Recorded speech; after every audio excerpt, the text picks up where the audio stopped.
Hello students, GS zone के इस channel पर आप सभी का स्वागत है। बीपीएससी और सीडीपीओ की पीटी एग्जाम्स से सन्निकट हैं और ऐसे में आप सबों की सुविधा के लिए जीएस जोन के इस चैनल पर एक स्पेशल करंट अफेयर्स सीरीज की शुरुआत की जा रही है, जो लगातार बीपीएससी और सीडीपीओ के पीटी एग्जाम्स तक चलती रहेंगी। और इतना ही नहीं, इस के साथ ही इसी सप्ताह एक सामान्य अध्ययन श्रृंखला की शुरुआत भी की जा रही है। तो आशा है कि आप इन दोनों एपिसोड्स का अवलोकन करेंगे और अपनी परीक्षा को, अपनी तैयारी को बेहतर अंजाम तक पहुंचाने में सफल होंगे। तो आइए आज के इस एपिसोड की शुरुआत करते हैं। आज के एपिसोड का पहला प्रश्न है, संयुक्त राष्ट्र महासभा की 76वीं बैठक की अध्यक्षता करने वाले अब्दुल्ला शाहिद किस देश के निवासी हैं? Abdulla Shahid who presided over the 76th meeting of the UNGA is a resident of which country? आपके ऑप्शंस हैं ए में पुर्तगाल, बी में मालदीव, सी में मलेशिया और डी में तुर्की। तो जैसा कि आप जानते हैं, संयुक्त राष्ट्र महासभा अर्थात यूनाइटेड नेशंस जनरल असेंबली की प्रत्येक वर्ष एक बैठक होती है जो न्यूयॉर्क में सितंबर महीने में आयोजित होती है और इसमें संयुक्त राष्ट्र के सभी सदस्य देशों के राष्ट्राध्यक्ष शामिल होते हैं। तो इस बैठक की अध्यक्षता करने वाले अब्दुल्ला शाहिद जो हैं वो मालदीव के रहने वाले हैं। तो इस प्रश्न का सही उत्तर होगा ऑप्शन बी, मालदीव। आइए अब संयुक्त राष्ट्र के कुछ महत्वपूर्ण तथ्यों पर हम मोटे तौर पर नज़र डालते हैं जो आपके परीक्षा के दृष्टिकोण से काफ़ी महत्वपूर्ण है। सबसे पहले इसकी स्थापना 24 अक्टूबर 1945 को हुई थी। मुख्य भूमिका एफडी रूजवेल्ट, राष्ट्रपति अमेरिका। अर्थात संयुक्त राष्ट्र की स्थापना में जो तत्कालीन अमेरिकी राष्ट्रपति थे उन्होंने एफडी रूजवेल्ट ने महत्वपूर्ण भूमिका निभाई थी। वर्तमान में संयुक्त राष्ट्र में सदस्य देशों की संख्या 193 है और इसका सदस्य बनने वाला अंतिम देश जो है वो दक्षिणी सूडान था। इसमें 6 आधिकारिक भाषाओं का प्रयोग किया जाता है। जो 6 भाषाएं हैं अंग्रेजी, चीनी, स्पेनिश, रूसी, फ्रेंच और अरबी। और संयुक्त राष्ट्र के जो 6 महत्वपूर्ण अंग हैं उनमें एक में महासभा और दूसरा है सुरक्षा परिषद, जो दरअसल संयुक्त राष्ट्र का सबसे महत्वपूर्ण अंग है। और इसमें 5 स्थायी और 10 अस्थायी सदस्य होते हैं और जो 5 स्थायी सदस्य हैं उन्हें वीटो का अधिकार प्राप्त है। और ये 5 स्थायी सदस्य हैं अमेरिका, रूस, चीन, फ्रांस और ब्रिटेन। हालांकि भारत इसका स्थायी सदस्य नहीं है, परंतु इसकी मांग काफ़ी समय से की जा रही है। भारत अब तक 8 बार सुरक्षा परिषद का अस्थायी सदस्य बनने में सफल हो चुका है। और संयुक्त राष्ट्र का जो तीसरा अंग है वह है आर्थिक और सामाजिक परिषद, चौथा न्यास परिषद, 5वां सचिवालय जो इसका कार्यकारी अंग है और 6ठा अंतर्राष्ट्रीय न्यायालय जो अंतर्राष्ट्रीय विवादों का निपटारा करता है। तो इस तरह से इसके 6 महत्वपूर्ण अंग हैं। आइए अब इस एपिसोड के अगले प्रश्न की ओर बढ़ते हैं। आज के एपिसोड का दूसरा प्रश्न है, ब्लू फ्लैग टैग प्रमाण पत्र प्राप्त भारत के निम्न समुद्र तटों एवं संबंधित राज्यों का कौन जोड़ा गलत है? Which pair of the following beaches of India and the respective state got the blue flag tag certificate? आपके ऑप्शंस हैं ए में कोवलम बीच, तमिलनाडु, बी में ईडन बीच, पुडुचेरी, सी में शिवराजपुर बीच, गुजरात और डी में है रुशिकोंडा बीच, ओडिशा। यहाँ पर आपको यह समझना है कि ब्लू फ्लैग टैग क्या होता है। तो ब्लू फ्लैग टैग जो भी समुद्र तट होते हैं उनकी स्वच्छता और सुविधा के दृष्टिकोण से कुछ मानक तय किए गए हैं। ये मानक 33 मानक हैं जिसके आधार पर इन्हें ब्लू फ्लैग टैग दिया जाता है, जो डेनमार्क की एक संस्था है, कोपेनहेगन में अवस्थित है वो संस्था, उसके द्वारा। हालांकि यह एक एनजीओ है, नॉन गवर्नमेंट ऑर्गेनाइजेशन है, परंतु यह विश्व प्रसिद्ध और प्रमाणिक संगठन है जिसके द्वारा ब्लू फ्लैग टैग दिया जाता है। और यह एक काफ़ी प्रतिष्ठाजनक टैग है जो विभिन्न देशों के समुद्र तटों को दिया जाता है। इसमें आपको यह देखना है कि जो समुद्र तट यहाँ पर दिए गए हैं और राज्यों के साथ जो उनका जोड़ा लगाया गया है उसमें कौन सा गलत है। तो कोवलम बीच तमिलनाडु, ईडन बीच पुडुचेरी, शिवराजपुर बीच गुजरात और रुशिकोंडा बीच उड़ीसा। इसमें इसका सही उत्तर होगा ऑप्शन डी, अर्थात रुशिकोंडा बीच उड़ीसा। यह गलत है। ऊपर के जो 3 ऑप्शन हैं ये तीनों जोड़े सही हैं, अर्थात इनके जो समुद्र तट के नाम और राज्यों के नाम दिए गए हैं वो सही हैं, परंतु ऑप्शन डी में रुशिकोंडा बीच उड़ीसा में नहीं है, यह आंध्र प्रदेश में है। आपकी सुविधा के लिए हमने भारत में जितने भी समुद्री तटों को ब्लू फ्लैग टैग प्रदान किए गए हैं उनके नाम यहाँ पर दिए गए हैं। आज के एपिसोड का तीसरा प्रश्न है, हाल में जारी वैश्विक नवाचार सूचकांक 2021 में भारत को किस स्थान पर रखा गया है? What is the rank of India in the recently released global innovation index 2021? आपके ऑप्शंस हैं ए में 42वां, बी में 46वां, सी में 52वां और डी में 66वां। तो सबसे पहले आपको यह जानना है कि वैश्विक नवाचार सूचकांक होता क्या है और इसे जारी कौन करता है। तो वैश्विक नवाचार सूचकांक दुनिया भर की सरकारों के लिए अपने अपने देश में सामाजिक और आर्थिक परिवर्तनों का आकलन करने का एक आधार है और इसी के आधार पर वे अपने नीति का निर्धारण करते हैं। जैसा कि नाम से ही स्पष्ट है कि नवाचार अर्थात नए नए आइडियाज़ को विकसित करना। और आपको पता है कि अभी पूरा विश्व कोविड-19 महामारी से जूझ रहा है और इसमें नवाचारों का बहुत बड़ा महत्व है और भारत इसमें एक अग्रणी भूमिका निभा रहा है। जैसा कि आप जानते हैं कई तरह के टीकों का आविष्कार भारत में हुआ है और भारत ने पूरे विश्व को इस मामले में पीछे छोड़ दिया है और कई देशों को, कई अपने पड़ोसी देशों और दूसरे देशों को भी भारत ने टीकों का निर्यात किया है। तो इस नवाचार में भारत काफ़ी आगे है और इसी कारण भारत इस वैश्विक नवाचार सूचकांक में लगातार अपनी स्थिति को सुधार रहा है। पिछले वर्ष के 48वें पोजीशन के मुकाबले इस बार 2 स्थान का सुधार करता हुआ भारत 46वें स्थान पर इस बार पहुंच गया है। वैसे 2015 ईस्वी में जब इस वैश्विक नवाचार सूचकांक की शुरुआत हुई थी उस वर्ष भारत 81वें स्थान पर था। तो इस लिहाज से देखा जाए तो इस इंडेक्स में भारत की स्थिति लगातार सुधरती गई है और इस इंडेक्स को जारी करता है वैश्विक बौद्धिक संगठन, एक संस्था है विश्व बौद्धिक संगठन, उसके द्वारा यह नवाचार सूचकांक जारी किया जाता है। जहां तक पहले 3 स्थानों का प्रश्न है तो इस नवाचार सूचकांक में पहले 3 स्थान पर क्रमशः स्विट्जरलैंड, स्वीडन और अमेरिका काबिज है, जो पिछले कई वर्षों से यही तीनों देश पहले 3 स्थान पर आ रहे हैं और इस बार भी इन्हीं तीनों देशों ने पहले 3 स्थान पर कब्जा जमाया है। आज के एपिसोड का चौथा प्रश्न है, कैटली को किस राज्य का राज्य मछली घोषित किया गया है? Which state has declared catla as state fish? आपके ऑप्शंस हैं ए में बिहार, बी में आंध्र प्रदेश, सी में सिक्किम और डी में पश्चिम बंगाल। तो जैसा कि पिछले कुछ वर्षों से ऐसा देखा जा रहा है कि प्रत्येक राज्य अपना कुछ न कुछ राजकीय चिन्ह घोषित करते हैं, जैसे राजकीय पशु, राजकीय पक्षी, ऐसा तो घोषित होता रहा है। जैसा कि पिछले दिनों आपने सुना होगा कि लद्दाख ने अपना राष्ट्रीय पक्षी और राजकीय पशु घोषित किया था, लेकिन इसी क्रम में हाल में एक राज्य जिसका नाम है सिक्किम, उसने अपना एक राजकीय मछली घोषित किया है और वह मछली है कैटली। तो इस प्रश्न का सही उत्तर होगा सिक्किम। आज के एपिसोड का 5वां प्रश्न है, राष्ट्रीय पिछड़ा वर्ग आयोग को किस संविधान संशोधन के द्वारा संवैधानिक दर्जा प्रदान किया गया है? By which constitutional amendment the National Commission for Backward Classes was given constitutional status? और आपके ऑप्शंस हैं ए में 101वां, बी में 102वां, सी में 103वां और डी में 104वां। तो इस प्रश्न का सही उत्तर होगा 102वां, अर्थात 102वां संविधान संशोधन के द्वारा राष्ट्रीय पिछड़ा वर्ग आयोग को संवैधानिक दर्जा प्रदान किया है। इस क्रम में आपके लिए हाल फिलहाल जो संविधान संशोधन हुए हैं उनमें वो सभी आपके लिए काफ़ी महत्वपूर्ण है और इसके लिए हमने 100 के बाद जो इधर 5 नए संविधान संशोधन 2016 ईस्वी से वर्तमान 2021 ईस्वी तक हुए हैं, उन सभी को हमने यहाँ पर दे दिया है ताकि आपको सुविधा हो इसे देखने में।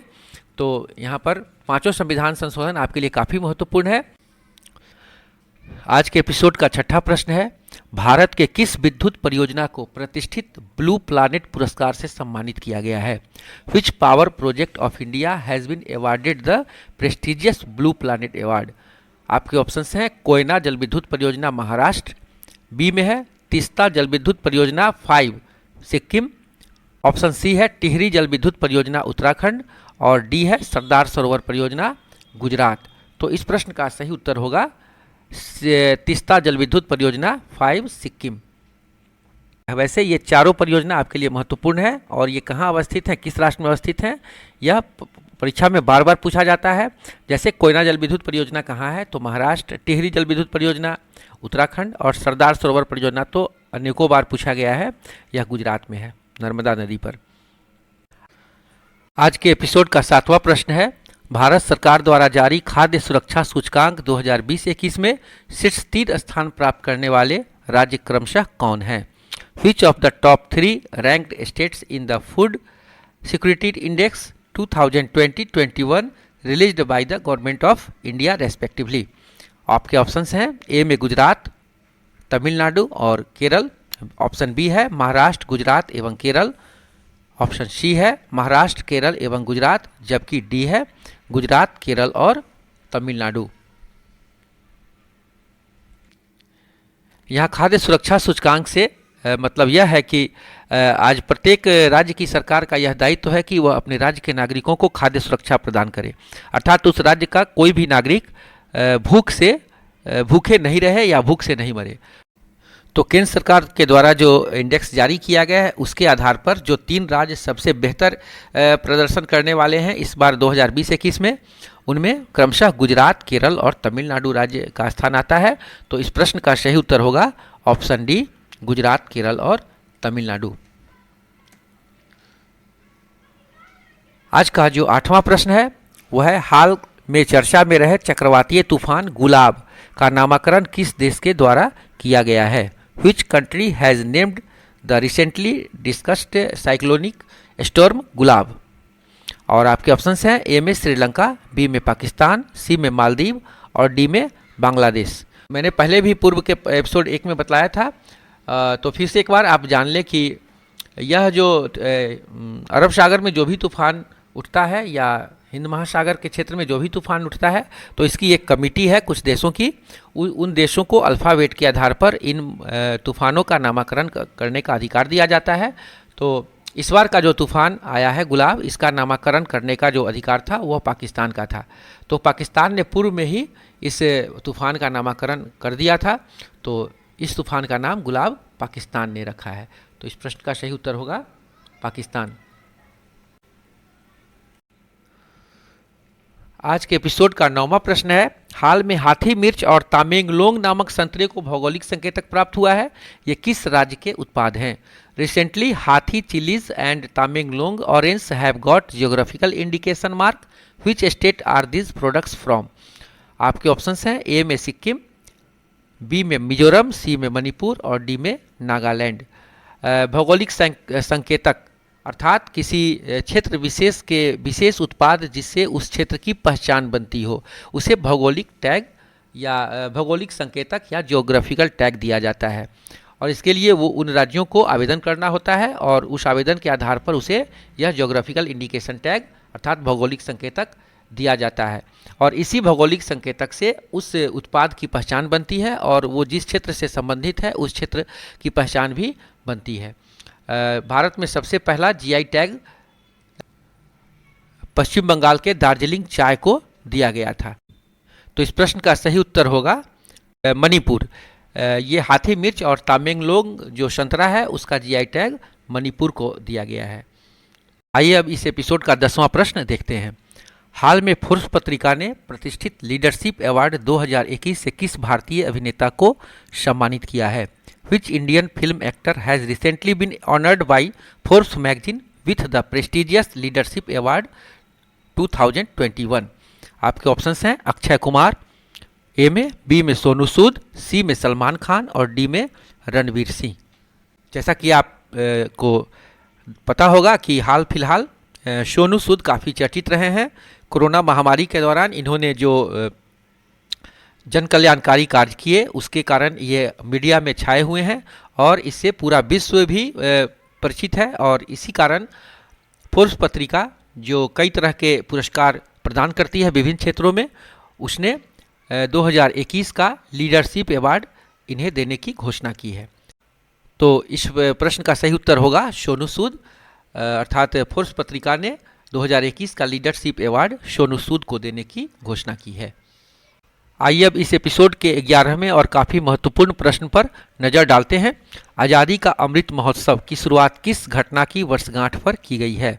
On the anniversary of which event the Amrit Mahotsav of Azadi has been started? आपके ऑप्शंस हैं ए में भारत छोड़ो आंदोलन, क्विट इंडिया मूवमेंट, बी में चंपारण सत्याग्रह, सी में असहयोग आंदोलन, नन कोऑपरेशन मूवमेंट और डी में दांडी यात्रा।